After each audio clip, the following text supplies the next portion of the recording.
Sí, yo tampoco escucho nada. A ver.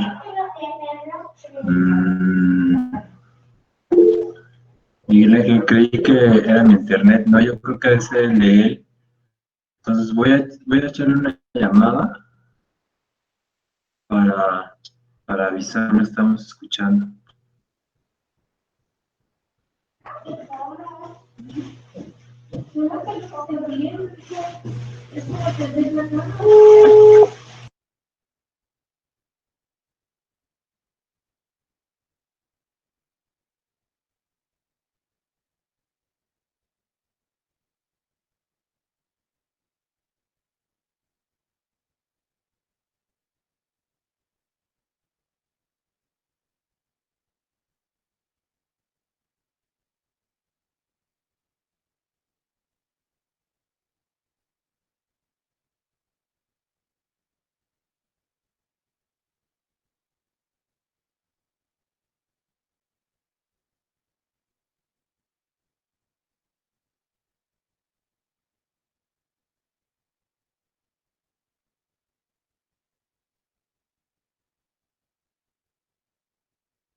Ahí está.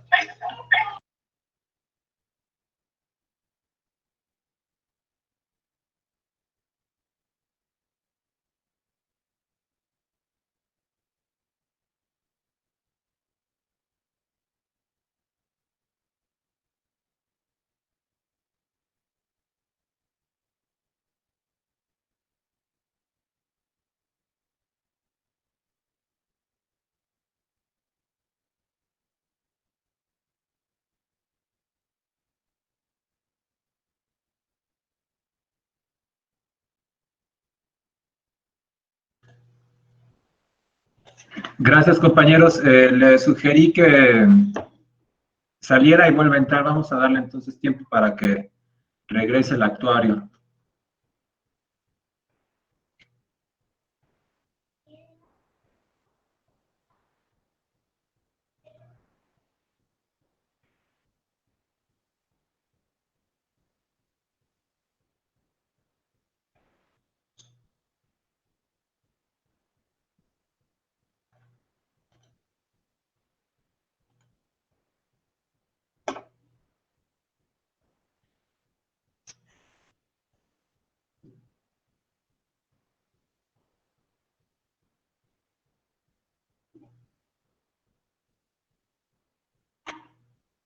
Compañeros, para hacerlo más práctico, ágil, si van teniendo preguntas, vamos poniéndolas en el chat conforme se vayan dando y al final vamos a preguntarlas para que no se les olvide.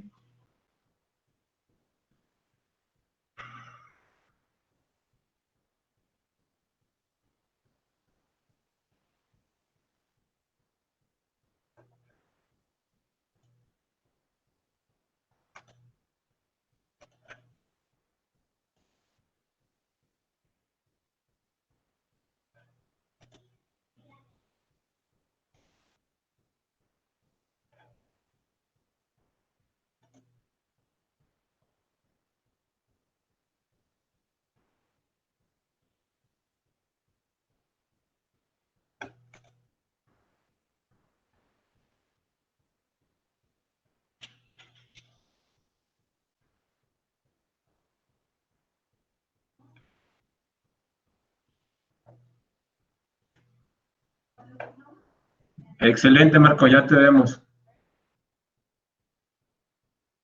Quítale el micrófono. Voy a quitar mi video para no saturar tanto. Y espérenme un segundo para abrir otra vez. Tuve que reiniciar. Tal vez puede ser un archivo que tenía ahí muy grande que les quería enseñar. Pero, a ver. Ok. A ver.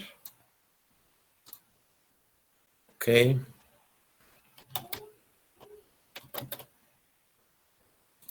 Saludos, amigo Jesús. Ok, bueno, ahí ya deben estar viendo la presentación, ¿verdad? Correcto. Ok, bueno, entonces estábamos apenas en la introducción de lo que hace un actuario, cuáles son híjole. Bueno, entonces, ¿cuál es la evolución que han tenido las ciencias actuariales? Las ciencias actuariales, pues, obviamente con el desarrollo del cómputo, de cómo se ha mejorado, digamos, la parte de cómputo y cómo el cómputo ha ayudado a que esto se desarrolle, pues ha provocado que, por ejemplo, los cálculos se hagan más rápidos, teorías que antes se tenían que solamente en la cabeza existían, ahora se pueden ver con resultados con las computadoras, ¿no? Entonces, bueno, vamos a ver entonces una breve evolución de cómo es que cómo empezó todo esto de las mutualidades, etcétera. Las civilizaciones es una cuestión lógica colectiva que ha provocado que pues, se repartan los riesgos entre mutualidades, que esa es la parte colectiva del riesgo, la parte, digamos, yo digo que el seguro es un ámbito, digamos, socializado, son recursos que se socializan, que están inmersos en un mundo capitalista, porque las compañías de seguros, pues, también lucran, etcétera, pero ayudan a que esas mutualidades se junten y puedan repartirse los riesgos. Entonces, bueno, hay opciones del puntero. Acá. Entonces, bueno, es la exposición de riesgos de sociedades, las necesidades de aseguramiento, estas mutualidades que comparten el riesgo que les comentaba. En el Imperio Romano, por ejemplo, hay una fórmula, no sé si alguien ha visto fórmulas de perpetuidades, pero es 1 entre B, esta B de 1 más I a la menos 1. Así se calcula una perpetuidad simple, 1 entre B, que es como le pagaban a los soldados del ejército romano. Entonces, bueno, desde los romanos ya había ciertas fórmulas para calcular, no fórmulas en el sentido matemático, porque no estaba, digamos, desarrollado un esquema que Berkeley y entre muchos matemáticos dijeron, a ver, para que nadie se esté inventando la forma en la que nosotros leamos el lenguaje matemático, lo que se va a hacer es, a ver, pues las variables con las constantes conocidas, pues sean A, B, C y D. Las variables, las incógnitas X, Y, Z, y así. Por eso es que ahora uno cuando lee un artículo matemático, si uno sabe el lenguaje matemático, puede leer bueno, entenderlo es otra cosa, leer cualquier fórmula que aparezcan ahí, ¿no? Bueno, los seguros marítimos, imagínense cuando estaban las flotas de barcos que venían y regresaban de América a Europa y viceversa, pues y antes a África y cómo descubrieron América buscando las Indias, ir a las Indias del otro lado y no tener que pasar por abajo de África, pues había muchos seguros, ahí se empezó a repartir el riesgo. Los seguros marítimos son los más viejos de todos, en el sentido ya de seguros de mutualidades que pagan y que ocurre un siniestro y se les resarce de eso, ¿no? Que ese es un seguro. Es el pago de una prima sujeto a un acontecimiento incierto, como dicen las leyes, ¿no? Bueno, algo interesante también es que desde hace mucho se hablaba de un término que se llama tontinas, que es un término, es una forma de otorgar pensiones. Ahora las pensiones se calcula un valor presente de esas pensiones y cuando una persona fallece, ese dinero que faltaría por pagar de esta persona que acaba de fallecer, según el cálculo, se libera y se lo echa a la bolsa a las compañías. En las tontinas es una metodología que es, vamos a pagarle hasta el último sobreviviente, ¿no? Entonces se le paga hasta el último sobreviviente.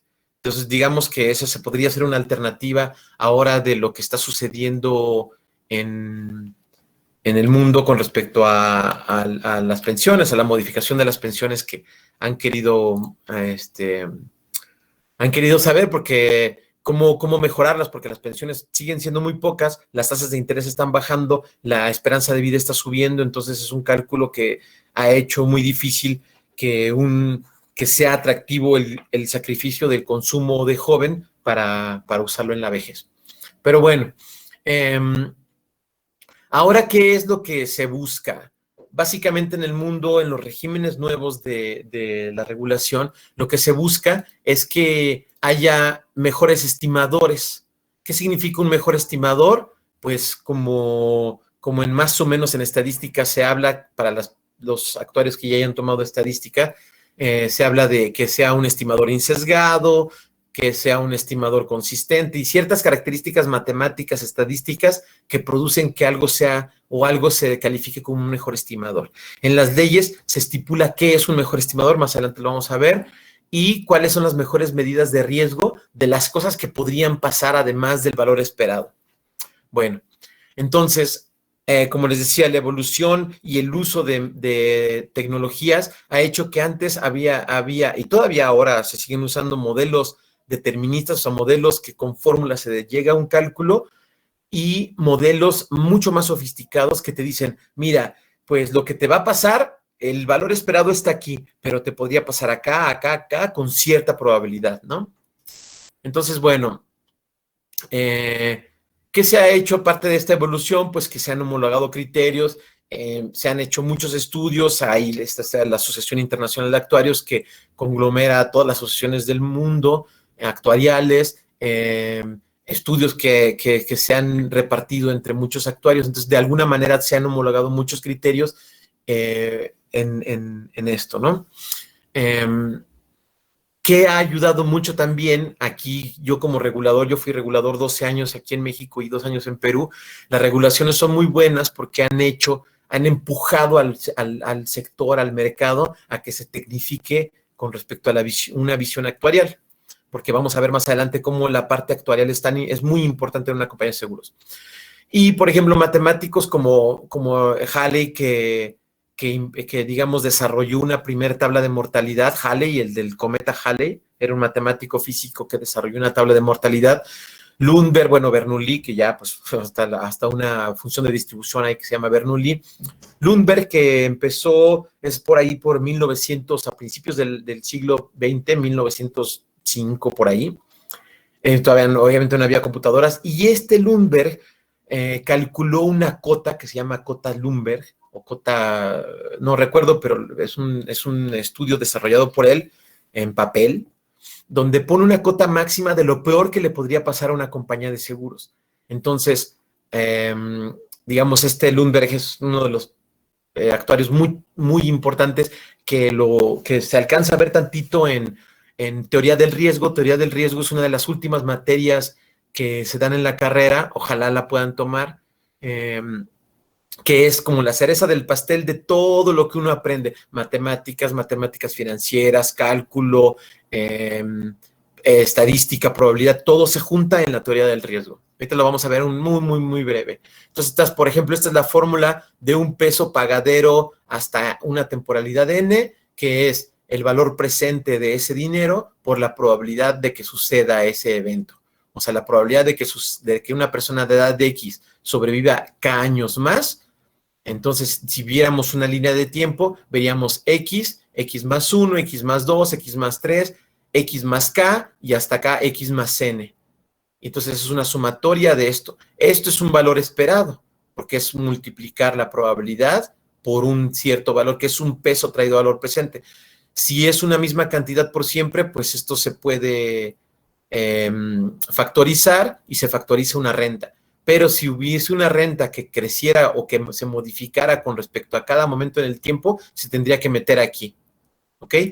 Esto es como se calcula un seguro de vida. Esta es una probabilidad de que una persona de edad de X se muera entre el año X más K y X más K más 1. Actuario, perdón que interrumpa, ¿no vemos la siguiente lámina o no se corrió? ¿ven la siguiente lámina? La fórmula que está explicando la tiene en láminas o es que nos quedamos en evolución de las ciencias actuariales. No, entonces no, ahí no se está modificando. La presentación no sigue en evolución de... Uy, no, pues ya otra vez, a ver, déjenme otra vez, Igual y dejando de compartir pantalla y volver a compartir pantalla. sí, voy a detener otra vez la presentación y voy a otra vez a compartir esta pantalla. A ver si así se actualiza. ¿Así la pueden ver? Ya, ahora sí. Ok. Bueno, esta es la fórmula de... Esta es la fórmula de el valor presente de una esperanza. Este es el valor de lo que un peso pagadero en X más 1 años por la probabilidad de que no sobreviva una persona hasta X más 1. Que haya vivido hasta X más K, perdón, y que se muera entre X más K y XK más 1. Esta es la fórmula de un seguro de vida, ¿no? Bueno, las tablas de mortalidad han sufrido modificaciones. Ahora las tablas de mortalidad son las más modernas, son tablas que depende de en qué generación tú naciste, cómo se ve la probabilidad de que sobrevivas un año más, ¿no? Entonces depende de, yo por ejemplo, personas como ustedes, millennials, tienen una mayor esperanza de vida que una persona que nació en 1940, ¿no? Eso es lo que digamos, la razón del uso de estas tablas generacionales. Parte de la evolución es que antes, no sé si ustedes estudiaron funciones de conmutación, pero eran unas n's de x, de más m, que eran puras sumas. Como no había computadoras, pues la gente los usaba en ciertas tablas y así es como se calculaban los seguros antes de que hubiera... porque ustedes, bueno, pues ya casi todos nacieron con computadoras, ¿no? Con el uso de computadoras. Universidad ya llegaron con el uso de computadoras. Habemos personas que no, que pues era papel, entonces se estudiaban mucho las funciones de conmutación o los valores conmutados, que ahora ya no, pues ya casi no tiene mucho sentido estudiarlas, ¿no? Y bueno, pues como no había, digamos, la aplicación de técnicas prácticas, como les decía, por el uso de la tecnología, pues había aproximaciones que eran poco asertivas, había algunos ciertos métodos recursivos que ahora ya no se usan, que son fondos que se van creando, hay unos métodos que se estudian en la carrera y todavía se deberían estudiar, que son los métodos de Silmer, que lo que hacen es que distribuyen ciertos gastos. Por ejemplo, en los seguros de vida, un seguro de vida entera, por ejemplo, lo trae un corredor, una persona que vende seguros, lo trae a la compañía y dice, a ver, yo tengo un cliente, este cliente quiere un seguro de vida de aquí hasta que se muera, tiene 30 años y quiere saber cuánto le cobramos de aquí cada año, ¿no? Bueno, ese agente le pagan su comisión y se olvida del negocio.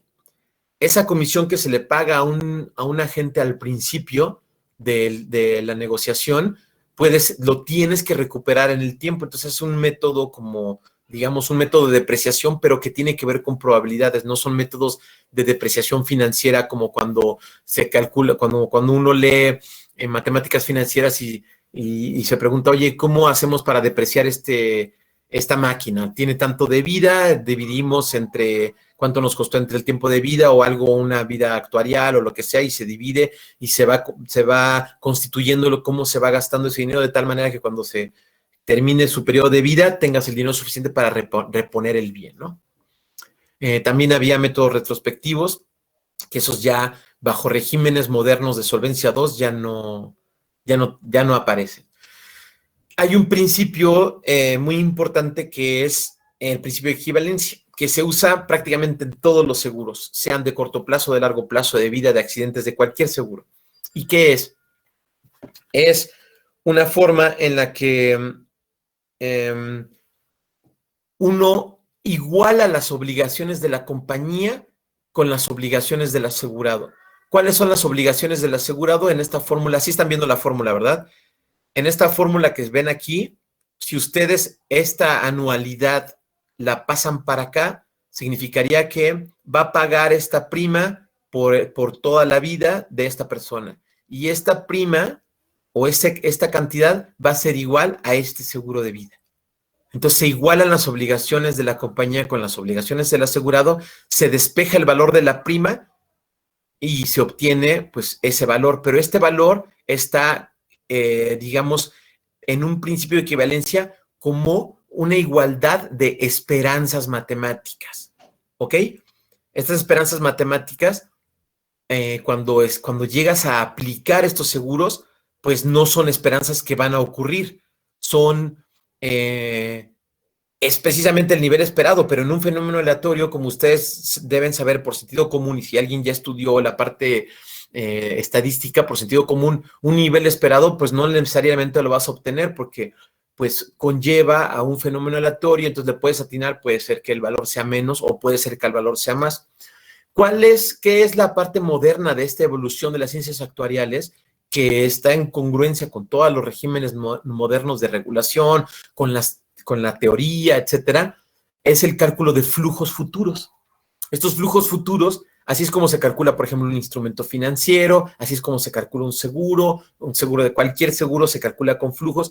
Estos flujos se pueden calcular en general. Aquí puede haber muchas formas de seguros, se suman todos. Obviamente hay cierta correlación entre los riesgos. Por ejemplo, en la pandemia se vio muy bien.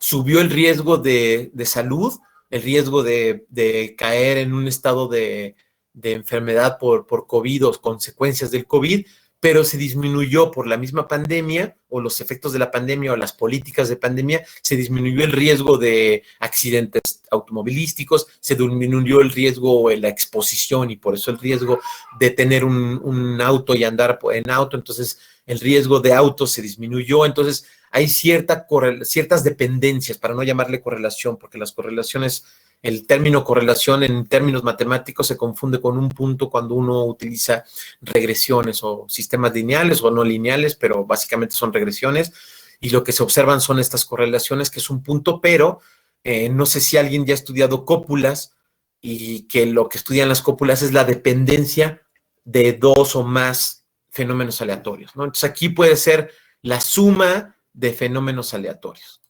Bueno, hasta aquí hay una pregunta porque voy a cambiar de tema medio drásticamente. Con gusto lo podemos ver en el chat. Está abierto el chat para cualquier pregunta. Si hasta ahorita no ha habido preguntas de la evolución, podemos seguir y continuar. BEL son las siglas de Best Estimate Liability, o sea, el mejor estimador de los pasivos en un cierto tiempo y en un cierto riesgo. Después se pueden sumar todos. Como ustedes saben, la suma o la esperanza de la suma de varias variables aleatorias es la suma de las esperanzas de cada una de las variables aleatorias, es decir, la función, en términos matemáticos, la función esperanza distribuye sumas. No así la función, por ejemplo, de un value at risk o un percentil. Un percentil no lo puedes sumar. Tú no puedes sumar un percentil de riesgo de autos con un percentil de riesgo de pandemia o el riesgo de gastos médicos. No se pueden sumar igual porque hay esta dependencia entre riesgos que es la que yo les decía. Bueno, ¿qué más? Bueno, ya pasando a otro tema, que es la parte que me gustaría esperarme un poco para ver si tienen alguna pregunta. Es el tema de la seguridad social, que es un tema que también se desarrolla un actuario y que se debería desarrollar por parte de los actuarios. Ahorita hay todo un tema acerca de las políticas que parece que no les preguntaron al gremio actuarial acerca de las modificaciones que sufrió el sistema de pensiones de menores cotizaciones, menores años para una pensión. Entonces, se compromete la viabilidad financiera de todo el sistema de seguridad social. Entonces, bueno, pues por eso es importante que haya actuarios ahí involucrados diciendo y levantando la mano acerca de los posibles errores, o no tanto errores, sino de los posibles, digamos, cegueras o cosas que no estén viendo los políticos al implementar cambios en la forma en la que la seguridad social se ve. Bueno, lo que estamos viendo en pantalla es una tabla por edades de hombre y mujer y de una tabla piramidal. Es el número de personas que existe de acuerdo a cada rango de edades. Entonces, por ejemplo, en este caso, como ejemplo, se observa que entre 10 y 14 años, pues hay esta cantidad de hombres y esta cantidad de mujeres, ¿no? Y así, entre cada edad, ¿no? Esto es como se ve una pirámide poblacional. Antes de 1960, 1950, no se veía esta tendencia, sino se veía siempre una tendencia que iba a la alza en términos de mayores personas. Aquí se ve como una tabla de generacional se termina de ensanchar en esta otra que es una pirámide de población del estado de Jalisco. Obviamente aquí hay migraciones, personas que salen del estado y que podrían provocar que esta tabla se deje de ensanchar, pero bueno, eso podría ser un efecto menor, pero digamos que estaría allá adentro. Pero lo que sí se ve es que cada vez hay menos jóvenes. Digamos que esta es la generación que le llaman boom, los famosos baby boomers. Aquí nacieron, que soy yo, aquí estoy aquí adentro. Yo pertenezco a esa generación. Se veía que con esos baby boomers el dinero que podrían recaudar estas personas podría ser suficiente para paliar un poco que cada vez haya menos jóvenes y más viejos, y por eso es que se decidió hacer cuentas individuales y por eso es que se cambió el régimen de cuentas individuales, porque se veía que esto ya no iba a ser financieramente viable, cada vez iba a haber menos jóvenes, menos jóvenes que tenían que aportar más dinero para el gasto que provocaban o que podrían provocar en el futuro las jubilaciones. Por eso es que los regímenes en el mundo se cambiaron, en algunos no, por ejemplo España, y España tiene un problema porque su sistema no es un sistema de cuentas individuales, sino se llama Pay as you go en inglés, un sistema de reparto en el que los jóvenes sustentan a los viejos y ahorita tienen un problemón financiero, ¿no? Aquí también se observó un problemón financiero y lo que se hizo fue el cambio a cuentas individuales, que es un régimen mucho mejor, pero que ahora pues se ha observado que el consumo de joven las inversiones por sacrificar consumo de joven para usarlo en el futuro, pues no han sido suficientes como para tener una buena pensión en el futuro, ¿no? Bueno, entonces, ¿qué más? Acá se ve el riesgo de longevidad, que para el tema de pensiones es muy importante. Esta es, por ejemplo, una tabla de mortalidad es una tabla en la que se ve la función 1 menos f de x, o sea, la función de sobrevivencia. En ingeniería y en actuaría se analiza mucho la función de sobrevivencia, que es 1 menos la función de distribución mayúscula, ¿no? 1 menos la f mayúscula de algún fenómeno. Eso se llama función de supervivencia y esa se estudia mucho en la parte actuarial y en la parte de ingeniería para observar, por ejemplo, cuánto dura un foco, cuánto va a durar ciertos instrumentos o lo que sea. Se observan esto. Lo que se ha observado en la población es que se ha ido ensanchando esto, se ha ido hacia arriba, a la derecha, y entonces hay mucho más esperanza de vida, ¿no? La esperanza de vida es la suma de las probabilidades de supervivencia. Mientras más supervivencia haya, pues obviamente esto se va a ir ensanchando y por lo tanto una esperanza de vida mayor. Y por eso es que las esperanzas de vida se han incrementado mucho últimamente, ¿no? Se ha observado. Es lo mismo, nada más visto de otra forma. Esta es digamos, la f de minúscula de x, que en términos actuariales es la q de x, y se observa como, bueno, aquí sigue habiendo riesgo de muerte infantil, pero cada vez mucho menos, ¿no? Aquí se sigue viendo el famoso pico de cuando las mujeres están embarazadas o cuando los jóvenes hombres están entre estas edades de 20 a 21, que son muy riesgosos, no son aversos al riesgo. Acá sí hay más aversión al riesgo, pero se ve como el riesgo de muerte se ha ido hacia la derecha, ¿no? Bueno, estas son las mismas gráficas. Bueno, hasta aquí hay una pregunta, hay preguntas para saber si no ya se durmieron o... ¿Hay alguna pregunta? Voy a cambiar de tema. Bueno, si no hay preguntas, voy a continuar. Esta gráfica es una QDX, pero digamos, podría ser cualquier fenómeno aleatorio. Si uno observa el pasado de estos puntos, como buen fenómeno aleatorio que sabemos que existen, pues nosotros lo que vemos son puntos en una muestra, no vemos esta rayita que está aquí. Digamos que aquí le aplicamos una regresión, que no sea una recta, digamos que sea un GLM o un GBM, y le ajustamos una función aquí. Pero este ajuste, pues, es ya de lo pasado, ¿no? Y podemos hacer análisis de lo pasado, etcétera. Pero, ¿qué va a ocurrir en el futuro? En el futuro no sabemos.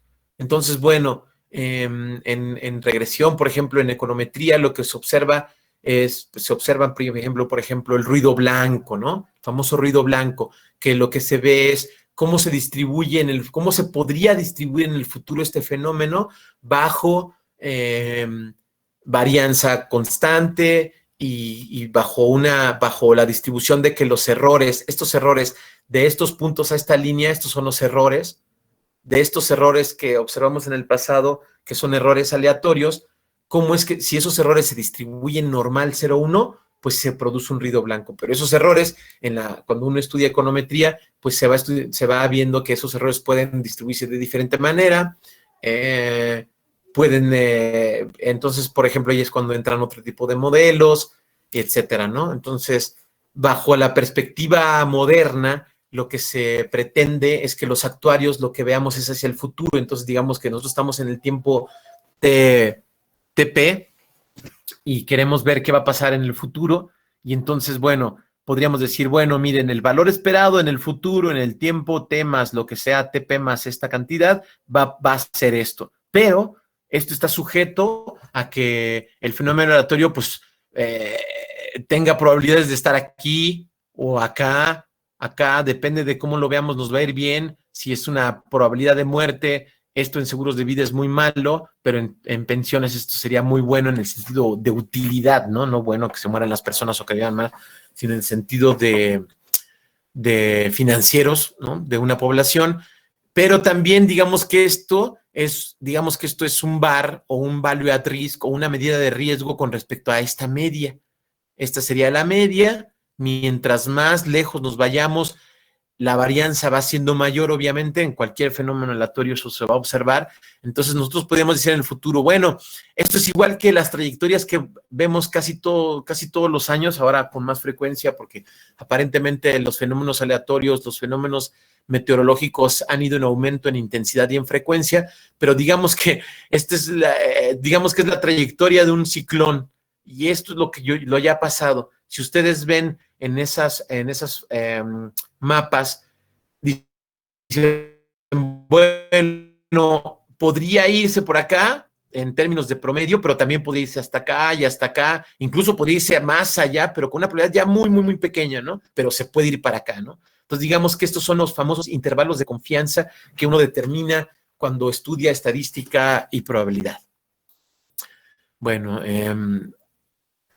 esa es hablar de regresiones. Digamos que esta sería un mal ajuste. Esto sí es un buen ajuste, pero acá vemos un punto que se sale, un punto catastrófico. Puede ser que este punto represente un terremoto o represente una pandemia o represente algo catastrófico, ¿no? Entonces, estos puntos son los que vemos. Entonces, cuando nosotros analizamos la realidad en términos de datos, lo que vemos es una muestra aleatoria, no vemos la realidad. Y si queremos hacer estudios, tendríamos que hacer ajustes matemáticos de alguna función, etcétera. Entonces, bueno, es importante que entremos al siguiente tema, que son modelos actuariales en general. Y bueno, después de aplicación, vamos a ver algunas aplicaciones de estos modelos actuariales, ¿no? Bueno, entonces, ¿qué son los modelos actuariales? Cualquier modelo matemático, sea aplicado en alguna ingeniería o en física, bueno, ya están incluidos en física los ingenieriles, o algún modelo matemático actuarial, etcétera, lo que hacemos es una abstracción de la realidad. Ningún modelo matemático, Einstein se murió pensando en que podía hacer una teoría unificada de todo, ningún modelo matemático nos va a dar un resultado exacto de la realidad. Siempre la realidad supera o está sujeta a los fenómenos aleatorios, que es la famosa frase de Einstein cuando decía que él no creía que Dios jugara a los dados, ¿no? Pues, pero sí, cualquier fenómeno que uno estudie, los resultados que uno habla o de lo que uno puede hablar, siempre están sujetos a los famosos, en inglés, disclaimers, perdón, digamos, restricciones, que uno dice, bueno, este es un modelo matemático que se aplica aquí, pero pues no se está tomando en cuenta esta variable, esta otra variable, y desechas muchas variables, de tal manera que solamente te quedes con las variables más significativas del fenómeno a estudiar y puedas hacer estudios, porque bueno, meter todas las variables infinitas de lo que puede suceder, pues ahora es prácticamente imposible, ¿no?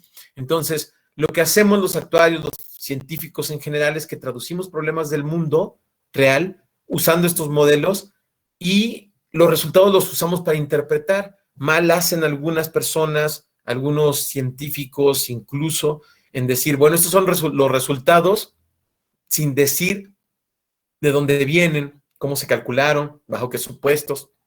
Por eso es que a uno en la carrera, los matemáticos, los científicos que nos dan clases nos dicen, bueno, es que cuando tú das una respuesta, tú tienes que ser lo más objetivo posible y considerar todo lo que puede ocurrir, ¿no? Lo vimos muy rápido, pero hay un estándar cero de práctica actuarial adoptado por el Colegio Nacional de Actuarios que menciona ciertos principios de los servicios actuariales. Cuando uno entrega como actuario un trabajo actuarial, ya sea en una firma, en una compañía de seguros, como independiente, cualquiera de sus formas de hacer un trabajo actuarial, uno tiene que decir, bueno, esto usé estos datos me fueron entregados o yo los revisé. Tiene que ser unos resultados lo más objetivo posible. Entonces, no es que los resultados de los modelos matemáticos nos lleven a concluir al 100% algo que va a suceder. Eso no sucede, ¿no? Y si uno se dedica a la economía y usa matemáticas, pues uno puede llegar a ver cómo, oye, este resultado no sucedió porque pues no se cumplió esta demanda o no se cumplió cierto supuesto que puede provocar que esos resultados no sean los que esperaban, ¿no? Por ahí hay unos chistes de eso, pero bueno. Entonces, ¿qué habilidades tiene un actuario? Pues tiene teoría de probabilidades, teoría del interés, estadística, y bueno, y financieras, y tiene un pensamiento matemático, y eso lo que hace es que tenga muchas habilidades para poder abstraer del mundo real cosas y poder dar resultados y concluir otras cosas bajo siempre, bajo una perspectiva estadística, diciendo, mira, esto es lo que te puede ocurrir, pero también te puede ocurrir esto y esto otro con cierta probabilidad, ¿no? Entonces, bueno, aquí hice un rollito que ustedes pueden ver después, si es que la presentación se está grabando o si no, lo pueden leer después en la presentación que se les dé, pero digamos que ¿qué es lo que uno estudia en la parte de seguros? Pues las tasas de interés. Las tasas de interés es un fenómeno aleatorio, la inflación es un fenómeno aleatorio, las tasas de desempleo también es un fenómeno aleatorio, y cambios políticos y legales también es un fenómeno aleatorio, aunque parezca que no. De hecho, hay un rubro en el tema ya más específico de la aplicación actuarial, que es el riesgo legal, el riesgo de que el regulador o algo que pase en el mundo que diga, ¿saben qué? Ahora por regulación, la gente no va a salir de sus casas. Bueno, eso te cambia todo el panorama, ¿no? O sea, hay ciertos riesgos o las compañías de seguros ahora deben hacer esto. Hay un riesgo legal ahí. Entonces, bueno, ¿Qué otros factores ambientales, riesgos naturales, desarrollos científicos? Por ejemplo, hay unos seguros en los que se dice de gastos médicos que se dice, si hubiese una forma en la que yo te puedo curar, te lo voy a cubrir. Y de repente sale un nuevo método para curar una enfermedad que sale carísimo por ser nuevo y pues ni modo, la compañía de seguros tiene que responder. Eso es un riesgo contractual y un riesgo que lleva algo muy bueno en sentidos de sociedad, pero muy malo en una compañía de seguros que puedes llegar a pagar más, ¿no? También este riesgo de longevidad, que la gente está viviendo más, pero que está gastando más, ¿no? Entonces, hay un riesgo de pagar más pensiones y también hay un riesgo de que la gente se enferme más vieja y que se haga un gasto mayor, ¿no? Eso también compromete las obligaciones de la seguridad social, ¿no? Bueno, ¿qué parte? Todo está, como les decía, circunscrito en un ámbito legal y eso es muy importante. Hay contratos de seguros. El contrato de seguros estipula todas las obligaciones y derechos que uno tiene como asegurado y como compañía de seguros.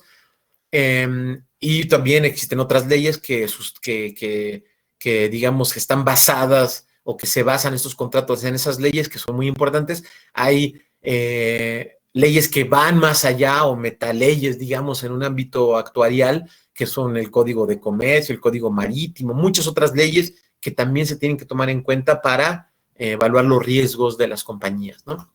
Y bueno, finalmente hay cierta congruencia en la contabilidad que uno tiene que aprender, cuáles son las reglas contables, que son, la verdad, casi todas las matemáticas, casi todo lo que yo he visto en mi carrera es de sentido común. Pero como bien decía un amigo, el sentido común es el menos común de los sentidos. Pero si uno analiza, si uno piensa en cómo se han ido implementando cosas dentro de la ciencia, dentro de la regulación, etcétera, pues es sentido común. Bueno, entonces aquí les quería mostrar rápidamente cómo es que se han implementado y ha ayudado la regulación a que se implementen más temas actuariales dentro de las compañías de seguros.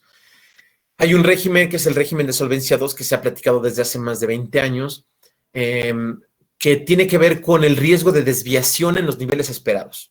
O sea, uno calcula niveles esperados, eso es relativamente fácil. La función esperanza es una función que matemáticamente es muy noble porque distribuye sumas, saca constantes. La función varianza, por ejemplo, sí distribuye sumas, pero las constantes las saca al cuadrado, como ya lo deben haber visto. Entonces, si uno calcula una varianza de la suma de muchos fenómenos aleatorios o un modelo que utilice muchas variables aleatorias, pues como hay dependencias negativas y positivas de todos esos riesgos que hay ahí adentro, pues ya no puedes distribuir sumas ni sacar constantes tan fácil, ¿no? Como en una función esperanza, que es una función lineal, y entonces manipularla es mucho más fácil. Bueno, esta Solvencia II divide muchos riesgos de seguros, que son los riesgos técnicos, desviaciones con respecto a las hipótesis que uno utiliza en las primas, en las reservas, en los niveles de capital, el riesgo de mercado, que es el riesgo de tasas de interés, el riesgo soberano, que es el riesgo de que no llegue a pagar el gobierno por sus obligaciones, riesgo de crédito, o sea, riesgo de que no te paguen, ¿no? No te paguen un crédito que tú diste, riesgo de liquidez, que tiene que ver que tal vez tú tienes el dinero suficiente ahí adentro, pero lo tienes invertido en inmuebles. Y el día que quieras pagar, tendrías que vender el inmueble y es todo un trámite que no es tan fácil, entonces no hay liquidez. Y hay ciertas leyes, hay ciertas leyes que inducen a que el pago se haga muy rápido. Por ejemplo, los seguros de caución, que son seguros que cubren coberturas de contratos, puede ser todo el contrato o una cobertura específica de un contrato. La ley dice que en esos seguros se tiene que pagar al máximo, como un máximo periodo de 30 días. Híjole, alguien se salió, espero que no se haya salido porque ya se aburrió. Pero bueno, ese es el riesgo de liquidez. Y el riesgo operacional, que tiene que ver con, no sé, se va un director importante que tenía mucho conocimiento o se cae el sistema y de un sistema que estén ocupando, ese es un riesgo operacional, etcétera, ¿no? Bueno, esta solvencia 2 se divide en 3 pilares. El pilar 1 es la parte matemática, la parte cuantitativa, que tiene que ver también con los requerimientos de capital, qué tanto se desvía y qué tanto se le pide a las compañías tener de dinero más allá del valor esperado de las obligaciones que asume bajo los contratos. Las reservas, que es el valor esperado, los mejores estimadores, y como les digo, el capital mínimo requerido es como el percentil 80, y luego los requerimientos cuantitativos, que son los percentiles que están prácticamente todos determinados al 99.5% de confianza.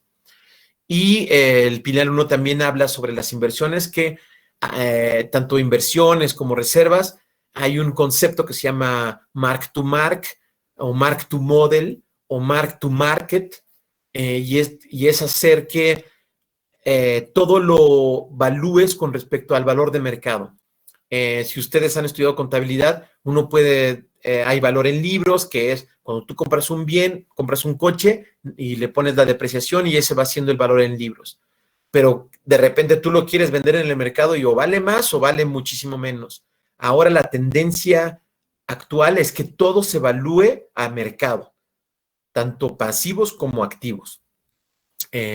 Bueno, obviamente no hay un mercado para reservas, no es que uno vaya a la bolsa y decir, a ver, yo quiero vender todas mis obligaciones de mis contratos de autos. No hay un mercado, pero si lo hubiera, ese valor tendría que ser el que se pone en el balance de las compañías, ¿no? Bueno, si no hay preguntas, qué raro que no haya preguntas, pero que no se estén durmiendo o que esté muy lejos de su conocimiento, pero bueno. Hay un concepto muy importante que no quería dejar pasar, que es el concepto de gobierno corporativo. Las empresas familiares no son tan eficientes por no contar con un gobierno corporativo. Una delimitación de funciones, una delimitación de reglas y ciertos principios que conllevan a la estructura de una compañía de seguros, una compañía en general. No tan solo estos gobiernos corporativos se circunscriben a compañías de seguros, puede ser un banco, puede ser una empresa chiquita, pequeña, puede ser una tienda, puede ser cualquier negocio. Todos los negocios deberían de estar bajo un gobierno corporativo.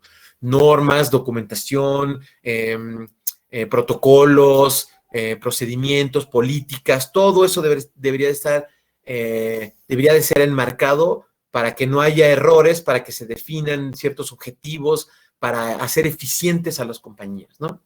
Entonces, bueno, en las compañías de seguros hay una asamblea de accionistas, es lo que dice la ley circunscrita ya el gobierno corporativo, circunscrito en las compañías de seguros, debe haber una asamblea de accionistas que digamos que son los que ponen el dinero, un consejo de administración, que los que están también ahí los que ponen el dinero, y ciertos niveles operativos, al menos el director general, el gerente general y ciertos gerentes.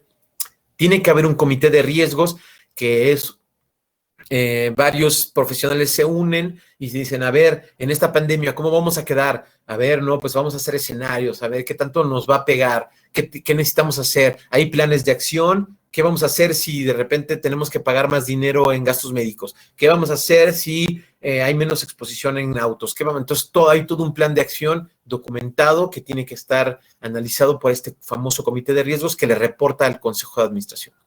Obviamente debe haber un director general, esto circunscrito por ley en una compañía de seguros, como les repito, ¿no? Y un área de administración de riesgos, ¿no? Y bueno, diferentes niveles en comités operativos.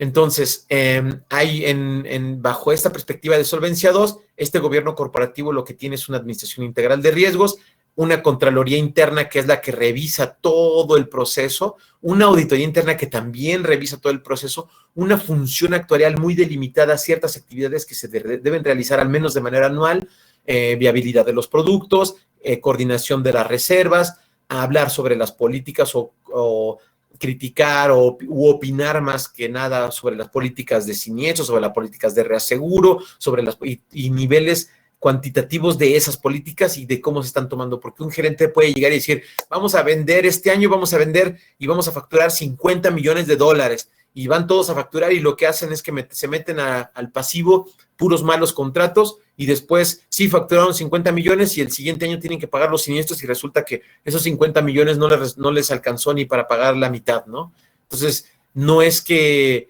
la decisión sea de una persona, sino estos gobiernos corporativos lo que pretenden es que la decisión sea una decisión institucional. Hay ciertas maneras de tercerizar. Yo, por ejemplo, soy responsable de la función actuarial de compañías de manera tercerizada. También las auditorías se pueden tercerizar y hay ciertas funciones claves que si se tercerizan, se permite, el regulador lo permite, sobre todo por el tamaño de algunas compañías, que puede haber compañías pequeñas que digan, no, es que yo tener un actuario aquí me sale carísimo. Entonces, contratan a despachos actuariales para que les hagan ciertas tareas que hacen que esto funcione, ¿no? Bueno, vamos a irnos un poco más rápido porque el tiempo ya se está agotando. No quisiera comerme todo.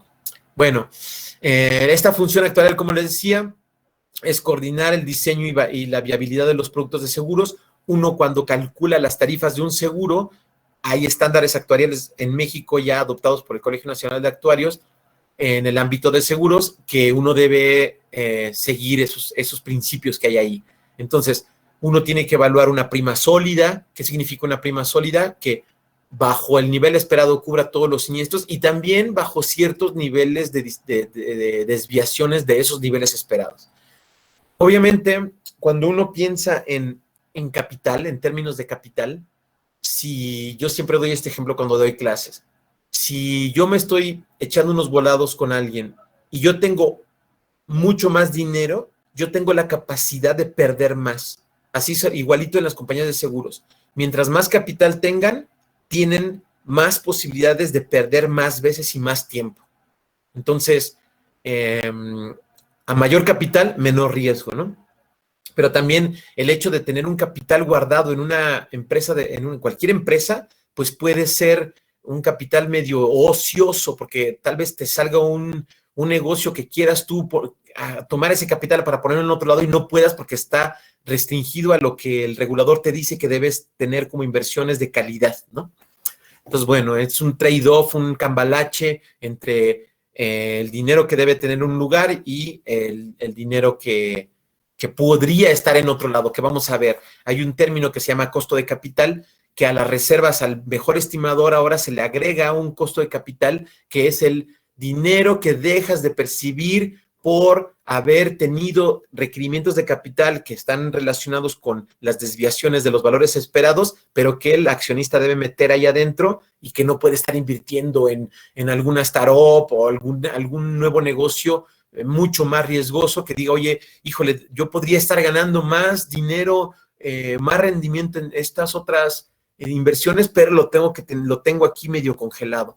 Esa diferencia, digamos, ese spread o esa diferencia de ganancias se llama costo de oportunidad en términos económicos, y en términos regulatorios o en términos de seguros se llama costo de capital, ¿no? ¿Cuál es el costo de capital? Bueno, también esta función actuarial es responsable de coordinar el cálculo, debe hacer revisiones si es que se cumple con la normativa, si es que se cumple con alguna restricción particular del regulador o de algún ámbito circunscrito por ejemplo, el terremoto tiene reservas catastróficas, lo que estás ganando como utilidad, si uno calcula cierta cantidad y gana más por haber cobrado un poco más de lo que pagó, ese dinero no lo puedes echar a la bolsa, sino lo tienes que poner en una reserva que se llama reserva catastrófica, porque ese fenómeno en algún momento te va a llegar. Entonces, terremoto, riesgos hidrometeorológicos, riesgos agropecuarios, necesitan una reserva catastrófica porque son riesgos que están expuestos a fenómenos catastróficos y que lo que se cobra en un año puede no ser suficiente para pagar esos fenómenos catastróficos. Entonces, la regulación, el sentido común es que, pues, uno guarde dinero, ¿no? Bueno, entonces, también uno, como responsable de la función actuarial, tiene que opinar sobre qué tan adecuadas son las metodologías que se están ocupando. Si una metodología la estás aplique y aplique y aplique y ves que no le atinas por mucho y no le atinas por mucho y tu intervalo de confianza te dice, ¿sabes qué? Este resultado real de lo que ya pasó con respecto a lo que tú esperabas es muy diferente, entonces algo estás haciendo mal. Este modelo no te está dando, no es adecuado a lo que tú estás estudiando. Entonces uno debe como actuario o como responsable de la función actuarial, porque no necesariamente uno tiene que ser actuario para ser responsable de la función actuarial, como dice la ley, pero lo que sí tiene que ser responsable es de opinar sobre qué tan adecuadas son las metodologías que se están ocupando para evaluar los riesgos. Hay un tema sumamente importante que es la calidad de los datos. Como nosotros sabemos por sentido común y por haber estudiado actuaría, es que si uno en un sistema mete cochinada, el resultado muy probablemente con una probabilidad muy alta es que va a ser cochinada, por no decir otra palabra, el resultado. Entonces uno tiene que opinar, tiene que resguardar la calidad de los datos. Los datos, mientras menos manipulados estén, mucho mejor. También tiene que hablar sobre qué tan suficientes son los datos. Tal vez tú tienes una muy buena calidad de datos, pero tienes 3 datos, entonces ya se salió otra persona y seguramente ya se aburrió también. Entonces uno tiene que hablar sobre la suficiencia de estos datos, como uno ha estudiado, si es que han estudiado fenómenos, por ejemplo, por qué es que la suma de Bernoullis llevan a una binomial, por ejemplo, o la suma de binomiales lleva a una normal, tiene que ver con el número de datos, ¿no? Entonces, si uno está estudiando con una función de distribución normal, pues 3 datos no sirven, tal vez 100 datos sí sirvan, y hay un mínimo ahí para hablar sobre la suficiencia. Entonces, aquí es donde uno aplica la estadística, opinar sobre la suficiencia de los datos. La confiabilidad de esos datos, uno tiene que observar todo el flujo de información, qué tan confiables son, qué tan consistentes son, al hacer cruces. O sea, todo es una parte de responsabilidad de un actuario que está relacionado con los servicios actuariales y que uno tiene que opinar sobre esta calidad de datos. La calidad de datos está regulada tanto en la función actuarial como en otros lugares, en la ley, etcétera, en las leyes. Y digamos que esta parte de la calidad de datos es lo que no ha permitido que en muchos países, incluso en Europa, se tardó mucho tiempo implementar el régimen de solvencia 2, precisamente por la calidad de los datos. Yo conozco muchas compañías que tienen una pésima calidad de datos, algunas que ni se interesan por los datos, y los datos para un actuario, pues es como la herramienta básica para hacer estudios, ¿no? También existe un concepto que se llama backtesting, que este concepto de backtesting es observar que estas estimaciones estén dando resultados esperados. Que estos resultados esperados, que son las estimaciones, estén dando resultados congruentes, ¿no? Entonces, se tienen que hacer estudios de backtesting y eso está relacionado con la opinión acerca de qué tan adecuadas son las metodologías.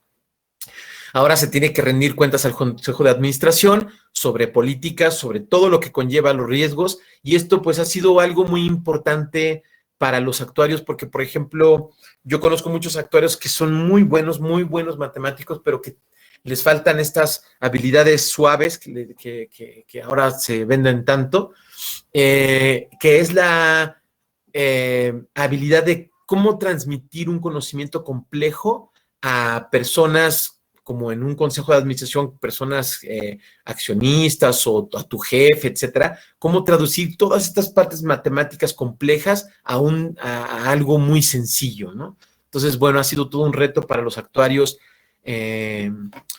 poder desarrollar, porque naturalmente no lo tenemos muy bien, digamos, practicado, cómo transmitir el conocimiento de manera fácil a otras personas, ¿no? En este caso, pues rendir cuentas al Consejo de Administración.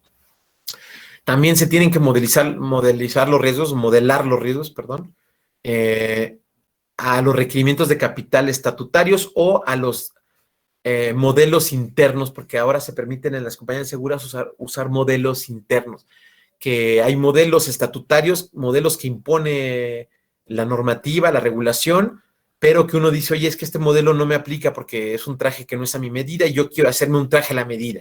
Entonces se hace un traje a la medida, pero bajo un sustento suficientemente robusto para convencer al regulador y para convencer al Consejo de Administración que es un mejor cálculo que el que da algo estatutario o algo impuesto, ¿no?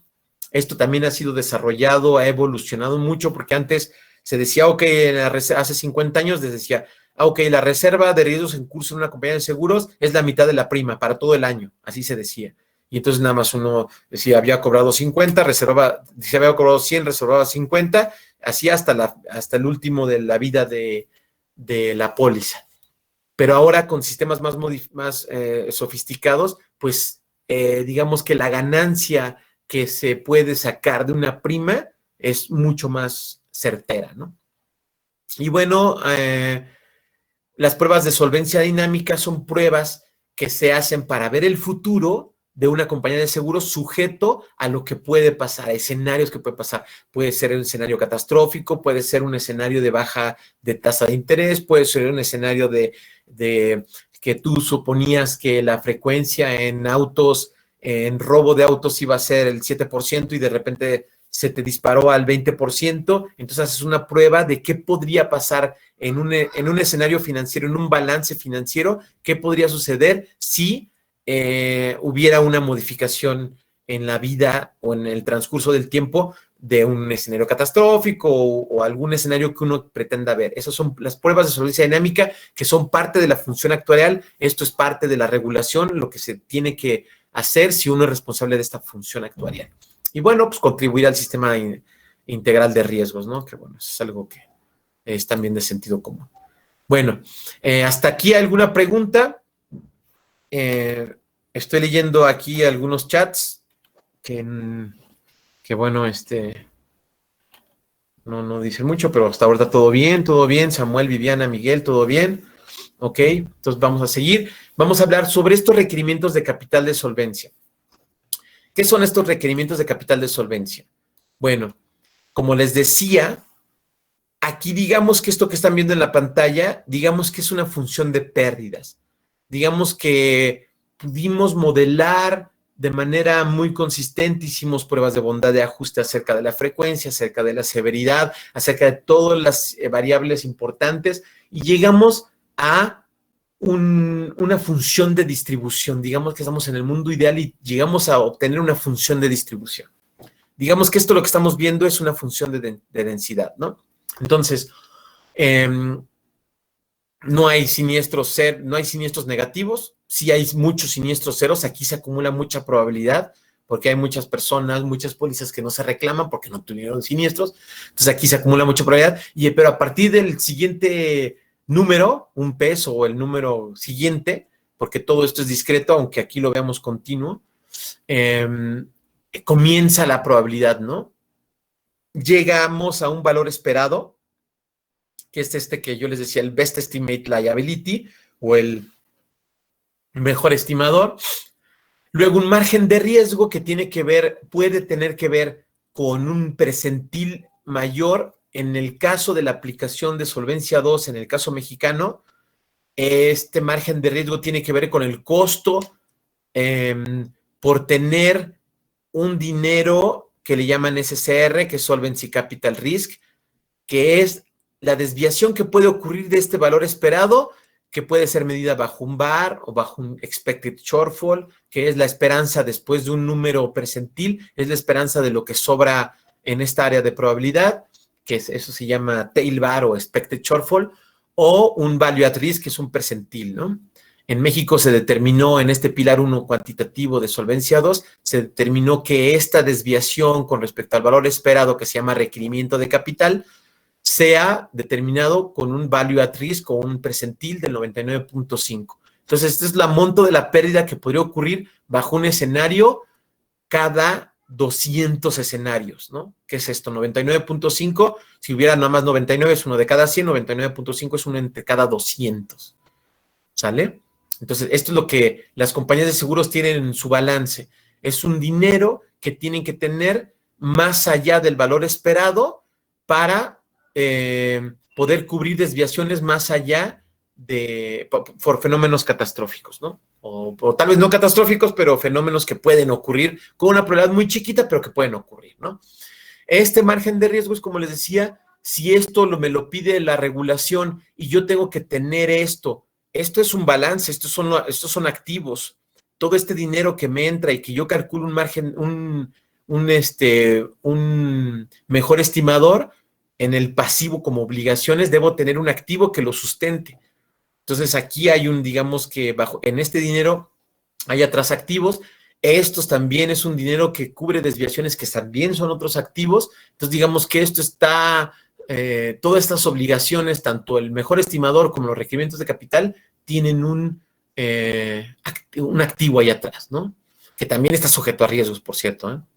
Bueno, entonces, estos requerimientos de capital, bajo términos normativos, están divididos en operaciones de vida y en ramos de accidentes y enfermedades y daños, también fianzas, y que tiene que ver qué riesgos son: riesgo de primas, que hayas cobrado insuficiente; riesgos de reservas, que tengas en el pasivo dinero insuficiente; y eventos extremos como pérdidas máximas probables, ¿no?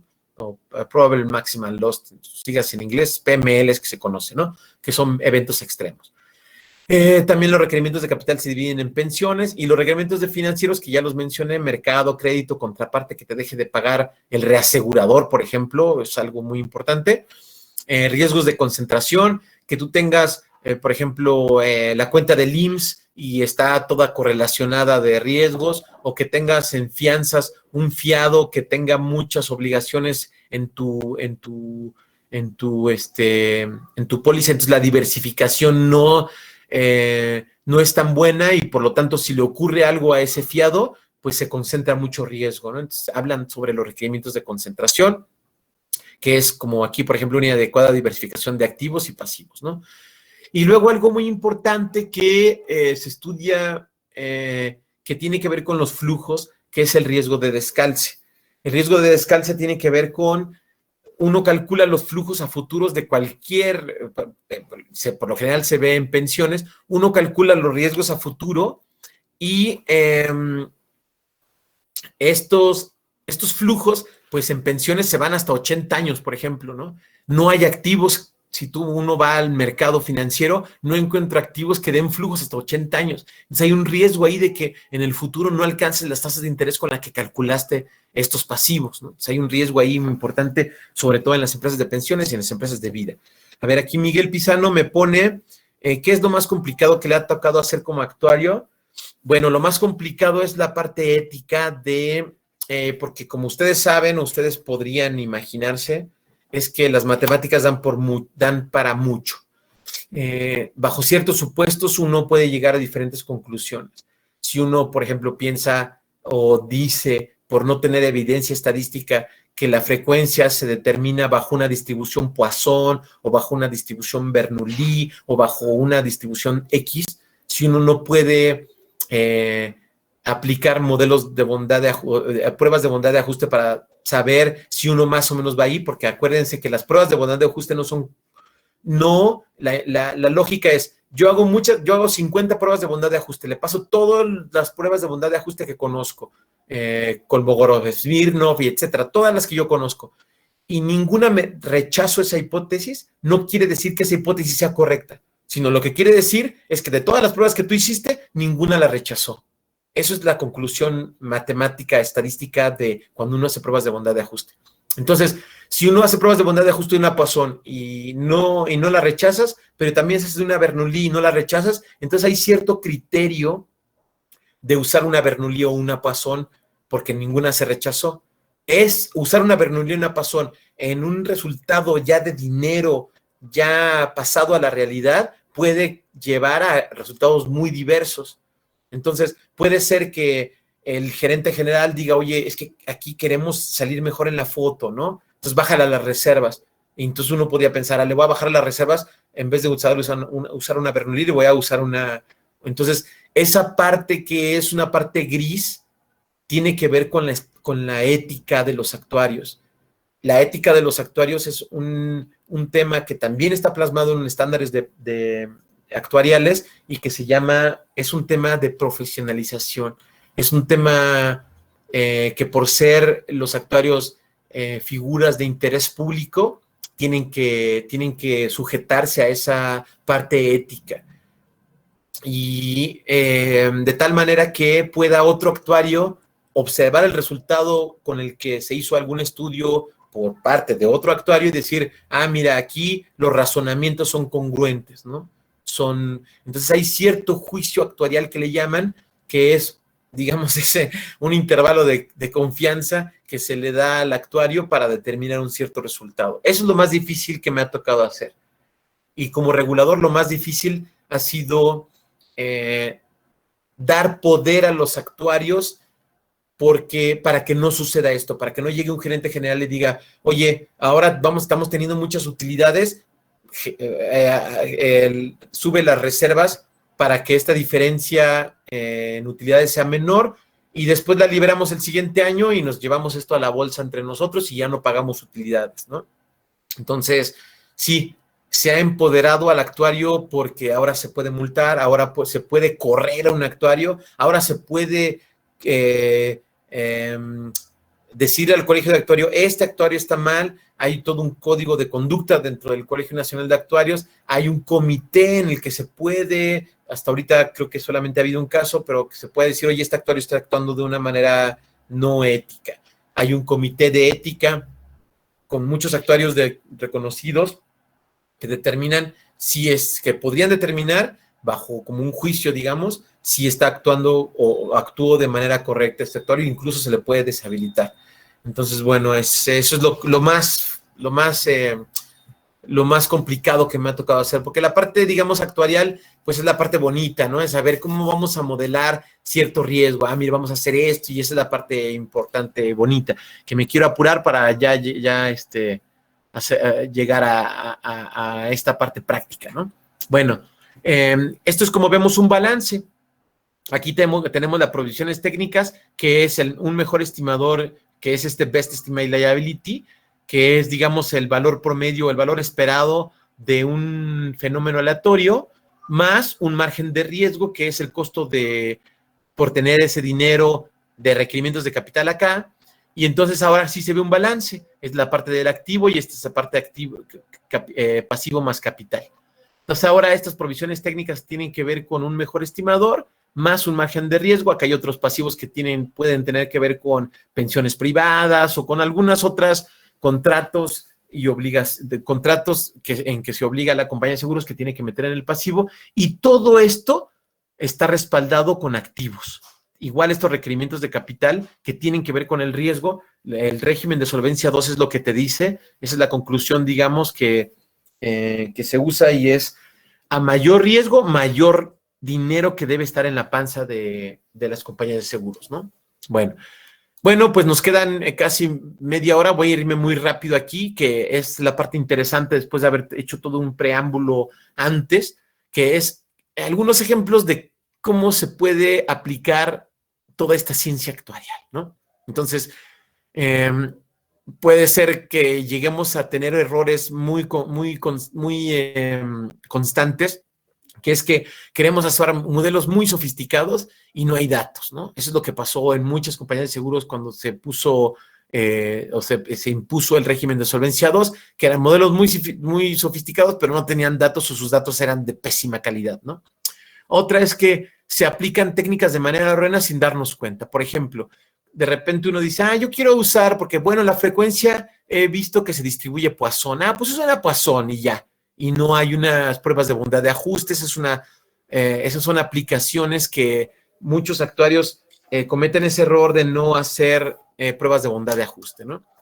Perdemos el sentido común. Esto es también algo, ahora sí que muy común, valga la redundancia, porque muchas veces uno quiere aplicar y llega un dato muy sofisticado, pero resulta que cuando se lo presenta a su jefe que está en otro ámbito, en un ámbito financiero, o se lo presenta al consejo de administración y dice, oye, pero es que esto no tiene ningún sentido, ¿eh?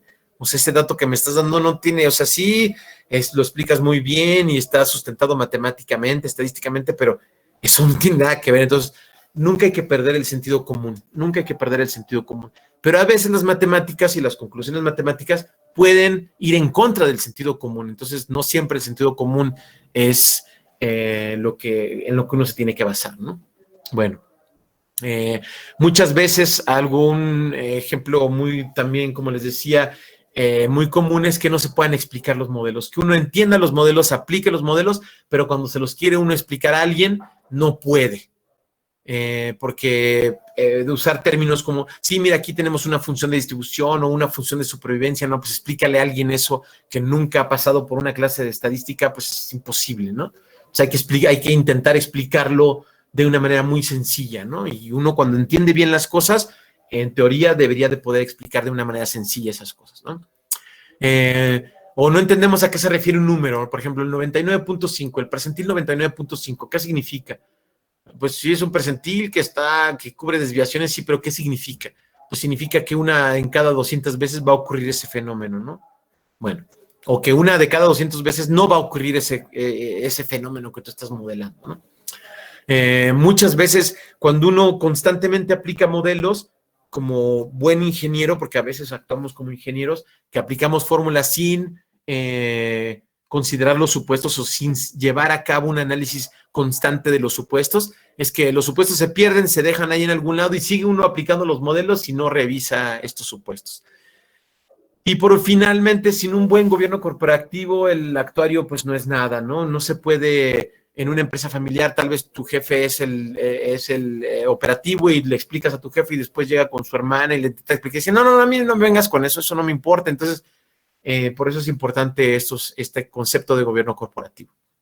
Entonces, ¿dónde se aplica la práctica actuarial? En las reservas técnicas, que son las reservas de uso en curso, las reservas de obligaciones pendientes de cumplir. Algunos tal vez ya hayan estudiado las reservas conocidas como IBNR, Incurred but Not Reported, que son estos siniestros que ya ocurrieron en la vigencia de las pólizas, pero que todavía no te reportaron.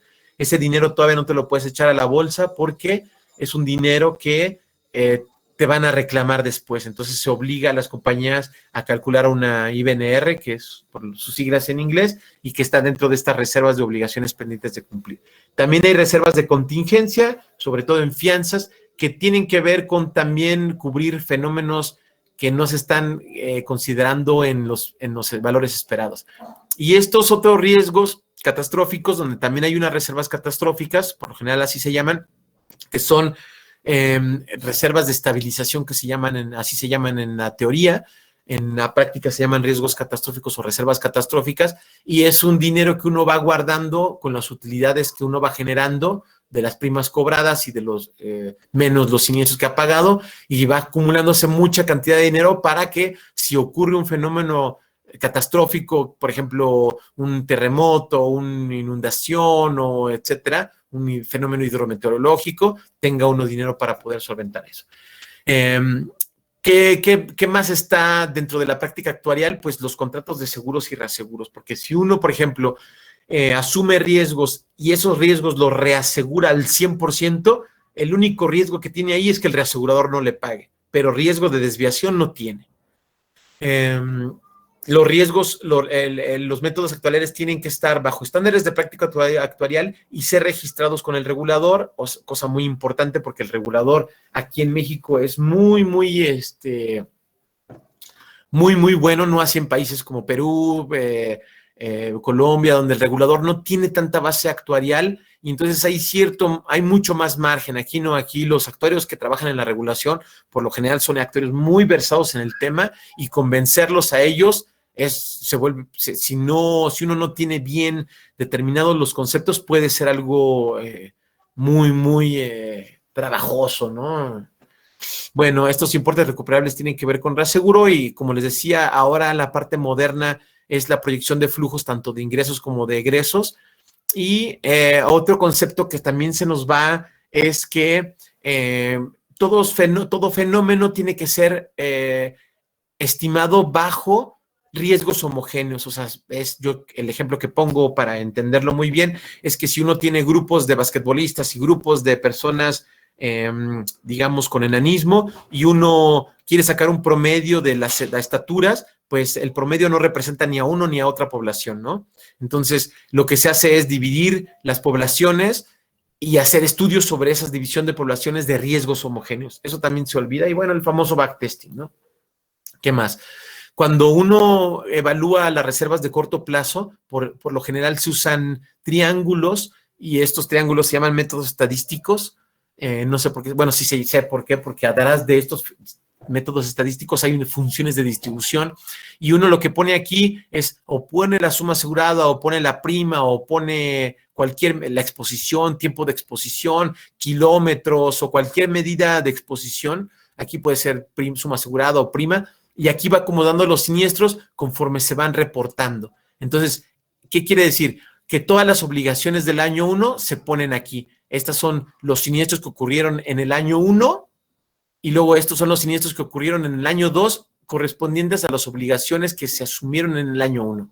Entonces, son los siniestros que corresponden a los siniestros reportados o pagados que se hicieron en el año N+1, pero que correspondieron a obligaciones que se asumieron en el año 1. Entonces, estos son triángulos muy famosos en el cálculo de las reservas técnicas y uno aquí puede calcular un BEL y un margen de riesgo. Bueno, aquí me voy a ir un poco más rápido. Es la misma división. Este es un ejemplo de cómo se ve en la vida real con respecto a las sumas aseguradas, los siniestros, porque uno podría sacar una tasa con respecto a la suma asegurada. Entonces, si uno saca una tasa que tiene que ver al millar o como porcentaje de la suma asegurada, entonces ya cuando uno aplica una tarificación, se basa en la suma asegurada de ese asegurado y le aplica esa tasa y obtiene una prima, ¿no? Bueno, este es un modelo que se usó, es el modelo estatutario, hay muchas variantes del modelo estatutario, pero este es el modelo estatutario, el modelo que impone el regulador. ¿Qué significa este modelo? Pues aquí lo que se hace es que hay una prima emitida como base de exposición. Estos índices es la suma, estos índices que están aquí son los siniestros que ocurrieron en este año, del año de origen y del año de desarrollo, considerando cuánta prima emitida se dio en este año. Entonces son índices. También estos índices pueden ser calculados al final, como con esta fórmula. Uno suma toda la siniestralidad de este año. Este concepto se llama siniestralidad última en todos los modelos de triángulos y se divide, por ejemplo, entre suma asegurada o prima emitida o cualquier medida de riesgo, kilómetros, tiempo de exposición, cualquier medida que uno quiere evaluar para determinar un riesgo, y se usan estos índices. Y luego, una vez que se obtienen estos índices, se puede tomar de manera aleatoria un conjunto de estos índices y aplicarlos de manera aleatoria en un método estocástico y sacar resultados estocásticos, ¿no? No deterministas, ¿no? Entonces, ¿qué es lo que se hace aquí, por ejemplo, en este ejemplo particular? Si tienen estos índices, que es aquí el 50%, el 15% de la suma asegurada se pagó en el año 0 o en el año 1, en el mismo año que se emitió la póliza. Después, en el siguiente año, se pagó el 1% y luego el 5% y así se desarrolló. Uno, con métodos estadísticos, estima esta parte baja del triángulo y, bueno, bajo un modelo determinista de formulitas así, donde llega un dato, se llega hasta aquí. Bajo un modelo aleatorio o un modelo estocástico, lo que se hace es que esta parte baja del triángulo se estima millones de veces o miles de veces o tantos escenarios como uno requiera para tener una mejor precisión, porque uno, bajo la ley de los grandes números, sabe como actuario que mientras mayor sea la muestra aleatoria, mayor es la probabilidad de que uno le atine al valor esperado, ¿no? Entonces, es lo que les decía, esta es una distribución de un capital económico que se requiere bajo este fenómeno aleatorio. Si uno hiciera esto en todos los ramos, bajo todas las dependencias que obtuviera estos percentiles, ¿no? Estos percentiles lo que le querían decir es que, bueno, digamos que el promedio de aquí, que no es el percentil 50, porque esto sería el percentil 50 si estuviéramos en un fenómeno de distribución normal, pero digamos que es 14% el mejor estimador. Pero para cubrirte hasta el percentil 99.5 se necesitan llegar hasta el 22% de la suma asegurada, ¿no? Entonces, así es como se obtienen, digamos, bajo la perspectiva estocástica, requerimientos de capital o desviaciones con respecto al valor esperado que son importantes en el análisis actuarial, ¿no? Y que es lo que ya todos los actores deberían estar aplicando en cualquier fenómeno, ¿eh? Cualquier fenómeno que conlleve riesgos, uno puede aplicar esto. No tiene que ser seguros, puede ser finanzas, puede ser fenómenos aleatorios de cómo crece una planta, cualquier fenómeno que se les ocurra que es aleatorio, que son casi todos los fenómenos del mundo, puede uno ocupar estas técnicas estadísticas, ¿no? y de probabilidad. Bueno, entonces aquí es, digamos, la parte que se llena abajo del triángulo, que son las estimaciones, que por lo general se pone un acento circunflexo para decir que son estimaciones. Y bueno, ya se obtiene un margen de riesgo que tiene que ver con el costo de capital, que en este caso el spread, digamos, es el 10% determinado regulatoriamente de la duración de los pasivos y cuánto corresponde la desviación de este riesgo con respecto a la desviación de todos los riesgos. En esa proporción se saca un pedazo del requerimiento de capital que impone el regulador y así es como se determina el margen de riesgo que se adiciona al mejor estimador de las reservas. Muy probablemente ya los perdí, pero bueno, pueden seguir, voy a seguir repitiendo conceptos para que se quede más claro. Entonces aquí tenemos un triángulo, se aplica un método estadístico, Chain-Ladder, Bonhoeffer-Ferguson, MAC, cualquier método que pueda estimar esta parte baja del triángulo. Se hace un fenómeno aleatorio, se aplica un fenómeno aleatorio, por ejemplo, un bootstrap o un método MAC, y se obtienen estos percentiles, ¿no? Bueno, quisiera entrar a otro ámbito totalmente diferente. Si hay preguntas, nada más nos quedan 10 minutos, pero sí me gustaría explicarles algo totalmente diferente que también incluye la práctica actuarial. Entonces, bueno, voy a estar atento al chat. Un trabajo que yo hice también en Perú fue dar una opinión acerca de una tasa de un seguro de invalidez y sobrevivencia para trabajadores activos. Este es un seguro que no se vende en México, es un seguro que tiene que ver con la diferencia entre lo que tienes en tu cuenta individual cuando eres un trabajador activo y lo que tendrías que tener en caso de que llegues a un estado de invalidez o que te mueras y tengas sobrevivientes y por ley te tengan que pagar, entonces son riesgos de trabajo, están aquí incluidos. Y bueno, en este caso en Perú se hizo también un seguro de gastos de sepelio, o sea, un seguro muy chiquito que lo que hace es que te resarce en caso de muerte, te da una cierta suma asegurada, ¿no? Entonces, bueno, yo lo que hice fue un estudio acerca de la determinación de esta tasa y sus desviaciones, su intervalo de confianza. Entonces, primero lo que hice fue hacer un análisis de la masa salarial. Esto que ven en raya son los puntos mensuales de la masa salarial en Perú.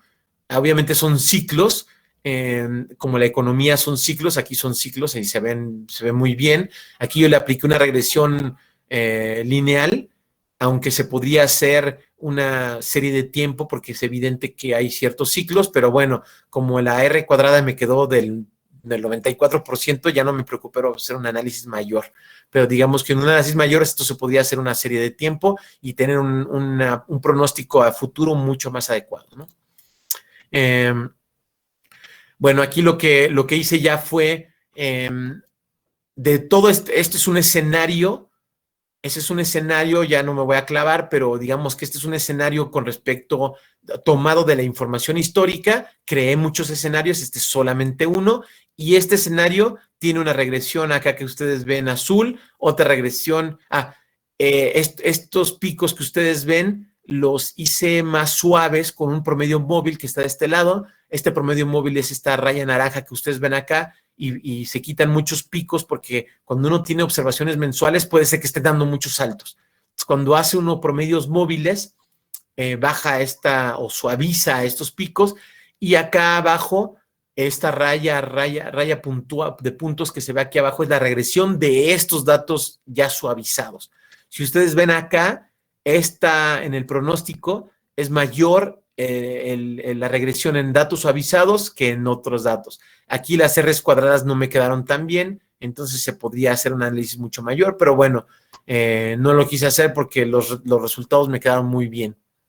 Entonces, aquí yo hago un pronóstico hacia adelante y digo, este es el intervalo de confianza al 99%, al 75%, al 50%, hay diferentes intervalos de confianza. Entonces yo digo, digamos que la tasa media me quedó más que la moda, que es la moda, el percentil 50 es la moda, entonces me quedó un poco mayor, 1.3338, por ejemplo, que es el valor esperado, pero este valor esperado, por ser bajo un fenómeno aleatorio que el análisis, podría estar en un cierto intervalo, ¿no? Entonces yo les dije en esta conclusión, yo les dije, bueno, la esperanza de lo que ocurre en el futuro está por aquí.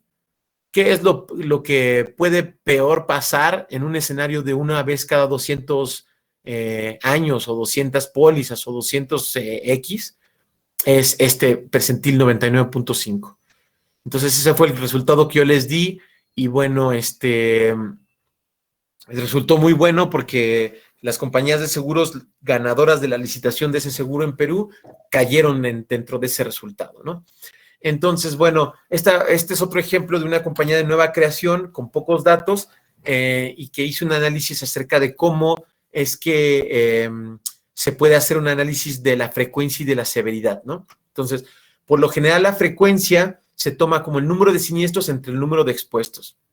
Este número de expuestos tiene otra medida que muchas veces se le olvida al actuario practicante, que es una medida que tiene que ver con respecto al tiempo, puede ser, o sea, el tiempo de exposición no es lo mismo que uno se exponga al riesgo un mes a un año. Si uno tiene un auto, por eso es que todos los seguros ya están más personalizados o deberían estar más personalizados, porque no es lo mismo usar un coche una vez al mes que usarlo diario en un taxi Uber.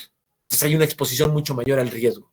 Entonces estas medidas del número de expuestos tienen que ver con una medida de tiempo, una medida de exposición. ¿Ok? Entonces, en este ejemplo, por ejemplo, hubo 553.68 pólizas. ¿Por qué no es un número entero? Porque se está tomando la exposición en tiempo de las pólizas. Se tomó la exposición de tiempo de unas pólizas de 3 meses, de 4, de 1 año, de 3 años, y todo se anualizó. Es una exposición anual. Entonces dice, hay 4 siniestros por año con respecto a esta exposición y nos sale una probabilidad de ocurrencia del 7%. ¿Ok? Actuario, me da mucha pena. Nos queda 5 minutos y los compañeros, algunos tienen una clase de ahora. Ok. Sí, ya cerrando, por favor. Sí, ya voy a terminar. Entonces aquí, por ejemplo, se ve cómo estos percentiles, aquí se ve las simulaciones de este fenómeno que yo calculé aquí, y se ven, bueno, unos puntos acá catastróficos, pero la mayoría de los puntos están aquí abajo. Esta raya, ustedes que ven aquí abajo naranja, es que esta compañía tenía una retención muy, muy chiquita. Por ejemplo, aquí hay en un percentil 50 podía haber toda esta pérdida, $396, $1,000 en una pérdida, y la retención es de $3,000, ¿no? Aquí la retención de esta compañía es muy pequeña, algunas pólizas se cedían al 100%, entonces la retención es muy pequeña y la retención acá se ve con respecto al fenómeno que ocurre, pues muy baja, ¿no? ¿Qué otras cosas? Bueno, hay muchas aplicaciones de IBNR, como yo les decía, y bueno, finalmente, este es como un resumen de la teoría del riesgo.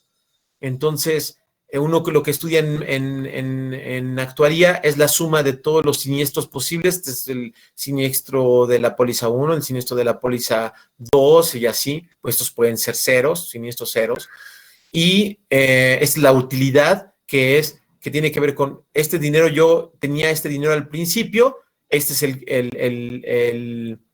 el ingreso de prima, entonces al siguiente año ingresa una prima con respecto al tiempo y se van pagando siniestros. Entonces aquí entra la prima de una manera, digamos, lineal, y aquí se paga un siniestro. Sigue entrando la prima, aquí se paga otro siniestro. Sigue entrando la prima, aquí se paga un siniestro que ya consumió todo el capital que uno tenía aquí. Entonces, esta compañía en este año ya entró en pérdida, que eso es lo que uno tiene que evitar, y por eso es la base del estudio de la teoría del riesgo, ¿no? Que yo les invito a estudiar al final de la carrera. Y pues eso es todo, muchachos. No vi preguntas, pero bueno, tendríamos 3 minutos de preguntas. Y si no, ¿qué deberíamos de buscar o esperar en nuestras prácticas actuariales universitarias? Bueno, pues de toda la teoría que ustedes